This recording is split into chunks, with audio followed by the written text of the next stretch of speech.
On my kicker tonight, Monday this week was supposed to be a bloodbath and Gusii Stadium the scene of an untold political massacre. Like vultures, the media and political pundits flapped into Kisii town, expecting the slaughter of a lifetime and another thrilling funeral of epic politicking and rabble-rousing. The political weather report perfectly ticked all the boxes, and a weekend of a toxic exchange between President Uhuru Kenyatta and Deputy President William Ruto could only have yielded to a grand finale of the European Champions League proportions, a pugnacious climax staged against the backdrop of the most preferred political prop in Kenya, a coffin. I don't know what happened in Kisii, but as political vultures would say, nothing happened. No one knows what or who scuttled the usual funeral script. It must have been agonizing for the packed arena of gladiators to watch speakers that included some of their very own convert the funeral of Simon Nyachae into a single body, or rather single issue affair. We don't know what really transpired in Gusii Stadium, but this was certainly the most difficult funeral to be a politician.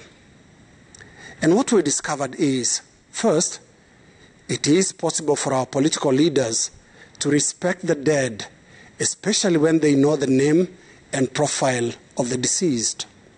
Secondly, it is possible for political leaders to respect the families and relatives of the deceased, especially when they know the name and profile of those families. Thirdly, it is possible for political leaders to choose their words carefully and to focus only on the subject matter of the day, the funeral.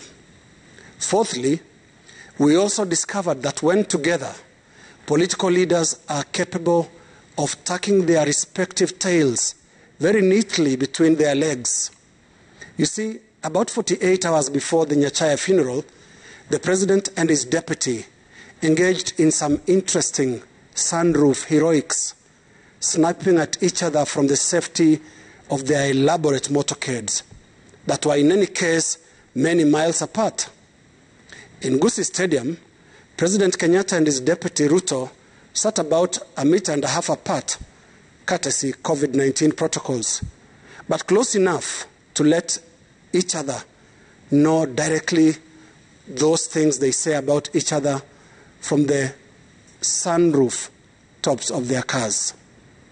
To the best of my observation, not a single word was uttered between them. But I want to believe that they too submitted to whatever that good force there was in Kisii that ensured that Simon Nyachae got a deserving, dignified send-off. And I talk of a deserved, dignified send-off because together with Mzee Mohamed Yusuf Haji, who was buried on the same day, Simon Nyachae belonged to a generation of adult leaders that understood almost innately that power, government, and politics are spaces that must be attended with discipline, dignity, restraint, civility, prudence, good judgment, steadiness, conscience and consciousness, moderation and self-control, and other similar virtues of the kind that made the late Nyachae's funeral a rare happening. Imperfect as they humanly were, the late Nyachae and the late Yusuf Haji constitute the last of a generation that considered public life and public service a solemn calling that carried with it not just capacity and power, but also the grave burden of responsibility. They were part of a generation that seriously took public service and government for the exacting ecosystem of introspective grown-ups it was and ought to be to date. But from the complexities of the Cold War and the dramatic impact of the collapse of the Berlin Wall to navigating an unstable region brimming with civil wars and hostile neighbors, Nyachae and Haji were in the heart of government when funeral showdowns and graveside brawls were not a national pastime. And so, ironic Monday was. 2 funerals without petty politics. It turns out a truly fitting send-off for 2 of a generation of leaders that was not that well known for pettiness. Rest in peace, Nyachae. Rest in peace, Mohammed Yusuf Haji. That is my kicker.